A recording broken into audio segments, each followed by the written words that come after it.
How's it going, guys? Bring your platoon here, and welcome back to another great game in World of Tanks Xbox One Edition.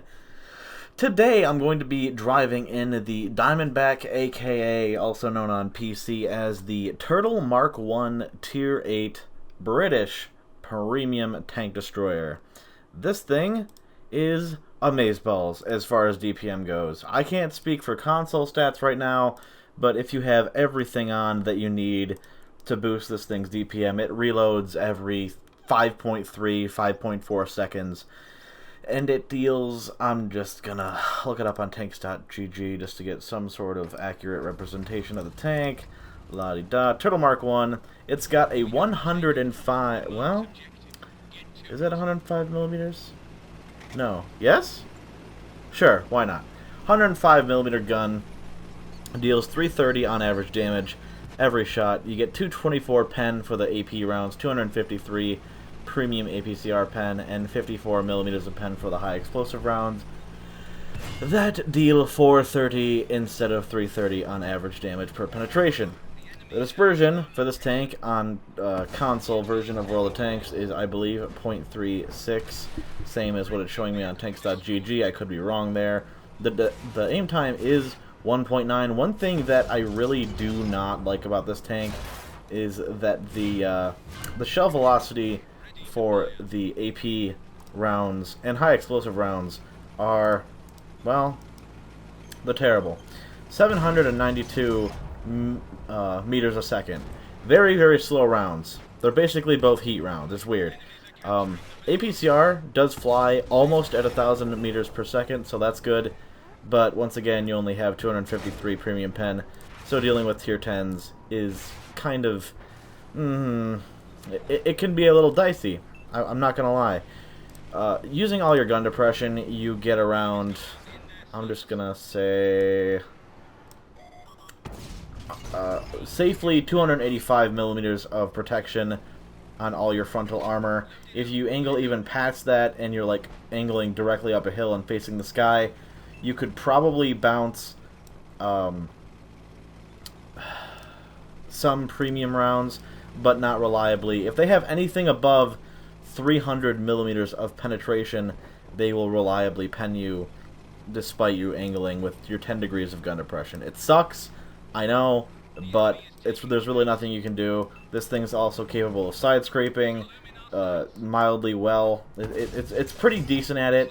They can pen your weird, like, viewport thingies on the left and right side, but it's only a very margin-sized shot, so don't really worry about that.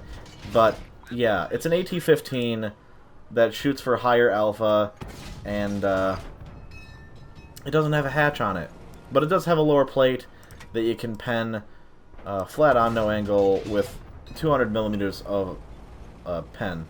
So that's kind of sad. If you're going up against your own tank and they're flat onto you but their lower plate is hidden, just load the premium and hope to Christ that you can aim at your yourself on the very lower upper plate, if that makes sense, because then you only need 230 millimeters of pen to go through semi-reliably. It's like a 50-50 chance.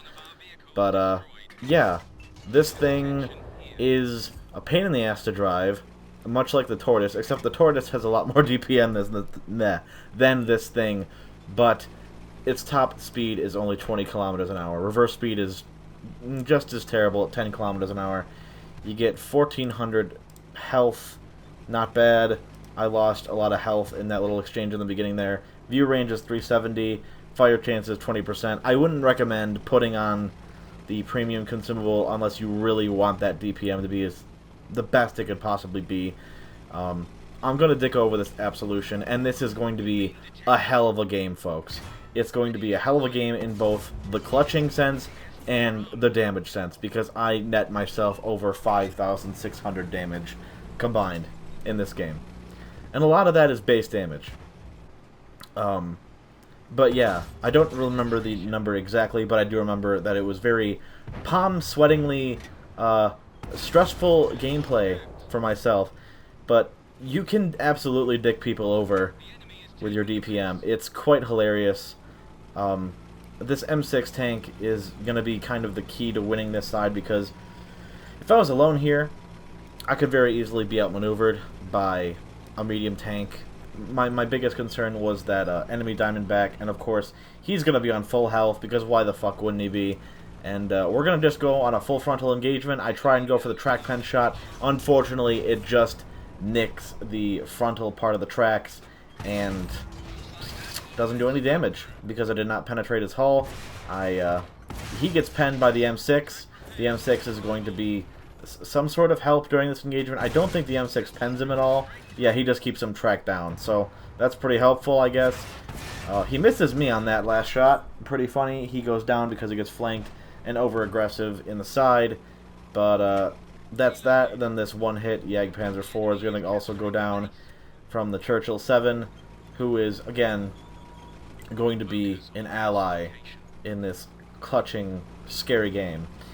But yeah, thank you, M6, for being there, but you really weren't that much of a help to me. This is probably the best game I've ever had in this tank, and a lot of the gameplay is me not spamming premiums, but when you go against your own tank, just fucking load them. For some reason, the accuracy on this thing at a range is absolutely terrible, or the APCR rounds are just not enough to contest with your own tank at a decent range, because if you aim for the lower plate, you'll shoot beneath him, or you'll shoot a little high because of the dispersion going up. I'm just exploding buildings because I want to limit the amount of places that the person capping can hide. And who in your right mind would be capping right now? They have an Su-130 PM, and one of the best Soviet tank destroyers that I've honestly ever played. It's versatile. You can fucking turn your gun one way, 77 degrees to the left, 77 degrees to the right, maybe even a little bit more, and just dick on anything you see as long as the shot actually connects. It's hilarious. Or is it the Rheinmetall Borsig, the Tier 8 German tank destroyer with legendary camo? No, it's the Su-130 PM, because why not? He must have had a bonkers of a game because he's capping, right? No, that's not how that works. But yes, he is the one capping. This very courageous M6 is going to go out with a bang because he's not going to last very long. And spoiler alert, the Borsig and this guy is going to snipe him, and he will perish. But not before I get to blow up that building and its cover. So that's pretty cool that I get to do that before I get that free shot into him.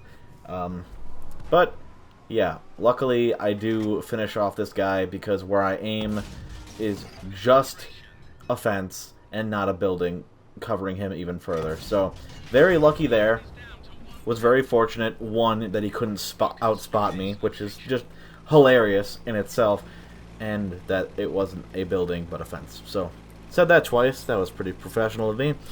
But yeah, the Borsig is going to be camping around, I'm just going to spoil it, F9 or F0, perhaps even G9 or G0. And going 20 kilometers an hour, not even up this hill, is painstakingly boring. It's very scary to not know where he is when you're playing the game yourself, and not only that, but your only ally is also another tank that only goes 20 or 30 kilometers an hour. I don't even know what the top speed on the Churchill 7 is, but it's not very fast, nor is that thing very armored against a Tier 8 tank destroyer, so yeah, not the greatest.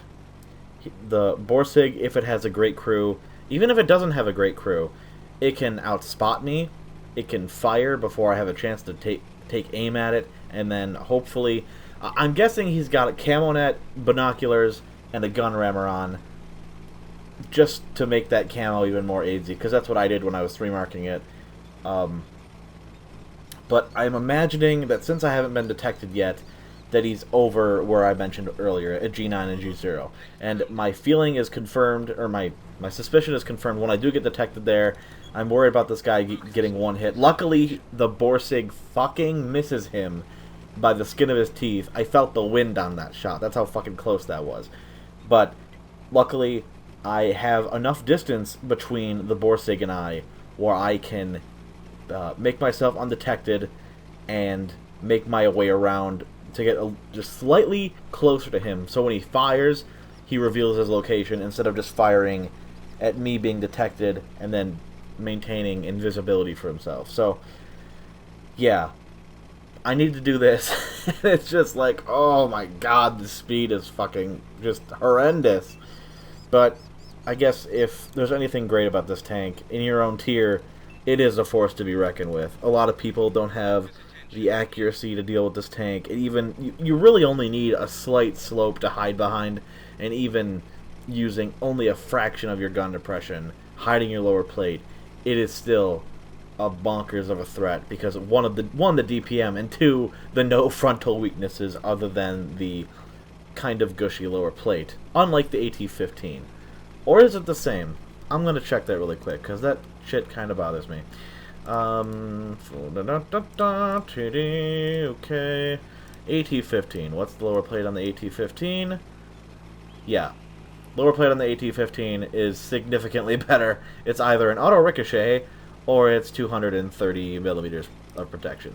So 20 millimeters more protected than this thing will ever be. But just, I like the alpha on this thing. I love it a lot, and I know that if I go down this little slope and I get detected, chances are he's going to pen me because I'm equalizing my armor towards him, and that is not what I wanted to do. Luckily, I only get detected when I'm here, and now I'm angling my armor as much as I possibly can. And if he's shooting with the, well, either gun, the 12.8 centimeter gun or the 15 centimeter gun, and he pens me with heat, I'm fucked. I'm dead, or I can take one hit, he fires, reveals his location, and now the Churchill 7 should be taking pop shots at him while he tries to escape. You notice that I didn't take a significant amount of damage there, and that's because he's shooting high explosives? Perhaps he was predicting that I would be his primary target, but that doesn't matter much. I get one more very nice high roll into him. 330 on average damage, and I rolled a 380 there, so that helped me out a lot. Instead of being a 50-50 to finish him off, it's more or less a 80% chance that I'm going to finish him off. So this next shot is all RNG. No skill here, folks. Oh, okay. I'll take the win. Didn't deserve for that to go in. He was probably going to load premium his next shot, but even then, he would have had, well, no. If he loaded premium, I was screwed either way. But he had a chance to bounce off my very upper half if he low rolled in RNG penetration values. But needless to say, 5,600 base damage and 728 spotting damage or tracking damage. I forget what it even was. But 6,300 damage combined in this thing. Like, holy shit. Best game in this thing I've ever had. Hope you guys enjoyed the gameplay. Thank you for watching, and I'll catch you next time.